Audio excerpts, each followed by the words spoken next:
जरा सोचिए, आज से कोई 5000 साल पहले जब दुनिया का एक बड़ा हिस्सा शायद बहुत ही साधारण तरीके से जी रहा था, तब हमारी धरती पर एक ऐसी सभ्यता थी जिसकी प्लानिंग, जिसकी साफ सफाई और जिसका रहन सहन आज के मॉडर्न शहरों को भी टक्कर दे सकता है। तो आइए भारत की इसी पहली महान शहरी सभ्यता के रहस्यों से पर्दा उठाते हैं। तो सवाल यह है, और ये बड़ा दिलचस्प सवाल है, कि क्या 5000 साल पुरानी शहरी प्लानिंग आज के दौर से बेहतर थी? इसका जवाब शायद हमें चौंका दे, और यही हम आज के इस विश्लेषण में देखने वाले हैं। जी हाँ, हम बात कर रहे हैं हड़प्पा सभ्यता की, जिसे सिंधु घाटी सभ्यता के नाम से भी जाना जाता है। ये प्राचीन भारत के इतिहास का वो सुनहरा पन्ना है जो हमें आज भी हैरान कर देता है। तो चलिए सबसे पहले इस भूली बिसरी महान सभ्यता की जड़ों को समझते हैं। आखिर ये लोग कौन थे, कहां से आए और इनका इतिहास क्या कहता है? तो ये जो सिंधु घाटी सभ्यता है, ये असल में एक कांस्य युगीन सभ्यता थी। मतलब 3300 ईसा पूर्व के आसपास, जब दुनिया में कई जगह ठीक से बस्तियां भी नहीं थीं, ये लोग सिंधु नदी के किनारे एक कमाल की जिंदगी जी रहे थे। और देखिए, इसकी खोज भी कितनी देर से हुई। 1921-22 में दयाराम साहनी और आर.डी. बैनर्जी जैसे आर्कियोलॉजिस्ट ने हड़प्पा और मोहनजोदड़ो जैसे शहरों को खोदकर दुनिया के सामने रखा। अब इसके इतिहास को ना मोटे तौर पर 3 हिस्सों में देखा जाता है। एक शुरुआती दौर, फिर आया इसका सबसे शानदार दौर जिसे मैच्योर हड़प्पन पीरियड कहते हैं, और फिर आया इसके पतन का दौर।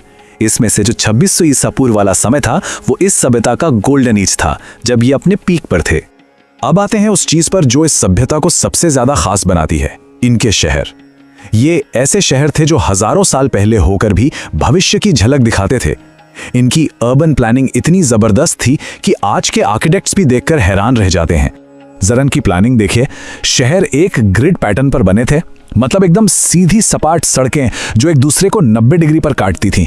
कमाल की बात तो यह है कि हर घर में अपना बाथरूम होता था और सारी नालियां ढकी हुई थीं। और सुनिए, पूरी सभ्यता में चाहे शहर कितना भी दूर क्यों ना हो, एक ही साइज की ईंटों का इस्तेमाल होता था। ये किस लेवल का अनुशासन और सेंट्रलाइज प्लानिंग रही होगी। इनके हर बड़े शहर की अपनी एक अलग पहचान थी। जैसे हड़प्पा में हमें बहुत बड़े बड़े अन्न भंडार मिले हैं जो शायद उस जमाने के फूड कॉरपोरेशन ऑफ इंडिया की तरह काम करते होंगे। मोहनजोदड़ो में मिला है मशहूर ग्रेट बाथ, जो शायद किसी धार्मिक काम के लिए इस्तेमाल होता होगा। धोलावीरा का वाटर मैनेजमेंट सिस्टम तो अपने समय से सदियों आगे था। और लोथल एक बड़ा बंदरगाह था, मतलब इंटरनेशनल ट्रेड का सेंटर। अगर हम आज से इसकी तुलना करें तो जमीन आसमान का फर्क दिखता है। हड़प्पा में हर घर से जुड़ी ढकी हुई नालियां थीं, जिनमें सही ढलान थी ताकि पानी जमा ना हो। और आज हम कई स्मार्ट सिटीज में भी खुली नालियों, शहरी बाढ़ और साफ सफाई की दिक्कतों से जूझ रहे हैं। वाकई सीखने के लिए बहुत कुछ है। शहर तो लाजवाब थे, इसमें कोई शक नहीं, लेकिन इन शहरों में रहने वाले लोग कैसे थे? चलिए अब हड़प्पा के समाज, उनकी अर्थव्यवस्था और उनकी जिंदगी पर एक नजर डालते हैं। इनकी जो पूरी अर्थव्यवस्था थी वो 4 मजबूत पिलर्स पर खड़ी थी। खेतीबाड़ी, पशुपालन, तरह तरह की कारीगरी और जबरदस्त व्यापार। ये लोग गेहूं, जौ उगाते थे, पर सबसे बड़ी बात यह है कि दुनिया में सबसे पहले कपास की खेती करने का क्रेडिट इन्हीं को जाता है। और ये लोग सिर्फ किसान या कारीगर ही नहीं, बल्कि जबरदस्त व्यापारी भी थे। लोथल जैसे पोर्ट से इनका माल समुद्री रास्ते से मेसोपोटामिया और फारस जैसी दूर दराज की सभ्यताओं तक जाता था। मतलब इनके ग्लोबल कनेक्शंस थे। इनके समाज की बात करें तो ये एक बहुत ही शांति प्रिय और बराबरी वाला समाज लगता है। हमें इनकी खुदाई में कोई बड़े हथियार नहीं मिले हैं, ना ही कोई बड़े बड़े राजमहल। ज्यादातर घर एक जैसे हैं, जो दिखाता है कि शायद अमीर गरीब का भेद बहुत ज्यादा नहीं था। और हाँ, बच्चों के खिलौने और पासे जैसी चीजें बताती हैं कि ये लोग काम के साथ साथ जिंदगी का मजा लेना भी जानते थे। लेकिन इतनी तरक्की के बावजूद ये सभ्यता अपने पीछे कुछ ऐसे गहरे राज छोड़ गई जिन्हें आज तक कोई भी सुलझा नहीं पाया है।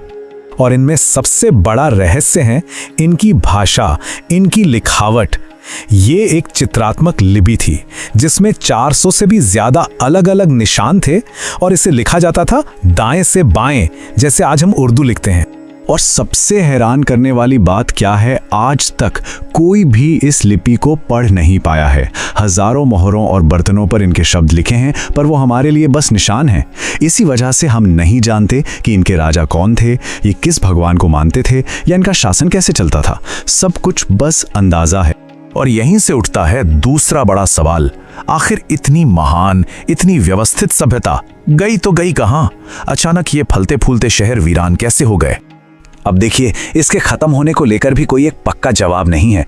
अलग अलग एक्सपर्ट्स अलग अलग थ्योरी देते हैं। कुछ कहते हैं कि क्लाइमेट चेंज और भयानक सूखे ने सब बर्बाद कर दिया। कुछ मानते हैं कि नदियों ने अपना रास्ता बदल लिया, जिससे शहर उजड़ गए। एक थ्योरी ये भी है कि इनका विदेशी व्यापार ठप हो गया। आर्यों के हमले वाली थ्योरी अब काफी पुरानी हो चुकी है और ज्यादातर विशेषज्ञ उसे नहीं मानते, क्योंकि इसके कोई पक्के सबूत नहीं मिले। भले ही हड़प्पा के शहर वीरान हो गए, पर उनकी विरासत वो आज भी जिंदा है। चलिए देखते हैं कि इस सभ्यता ने हमें क्या दिया। इसकी सबसे बड़ी और सबसे जरूरी विरासत यह है कि हड़प्पा सभ्यता भारत की पहली शहरी सभ्यता थी, द फर्स्ट अर्बन सिविलाइजेशन। इसने हमारे उपमहाद्वीप में एक संगठित शहरी जीवन, प्लानिंग और पब्लिक हेल्थ की नींव रखी। एक ऐसी नींव जिससे आज भी बहुत कुछ सीखा जा सकता। और आखिर में हड़प्पा की पूरी कहानी हमें एक बहुत गहरा सबक सिखाती है। उनकी पूरी कहानी शायद इस एक लाइन में सिमट जाती है कि असली विकास हथियारों या ताकत से नहीं, बल्कि अनुशासन और गहरी सोच से आता है। और उनके सुनियोजित शहर और शांत समाज आज भी इस बात का सबसे बड़ा सबूत है।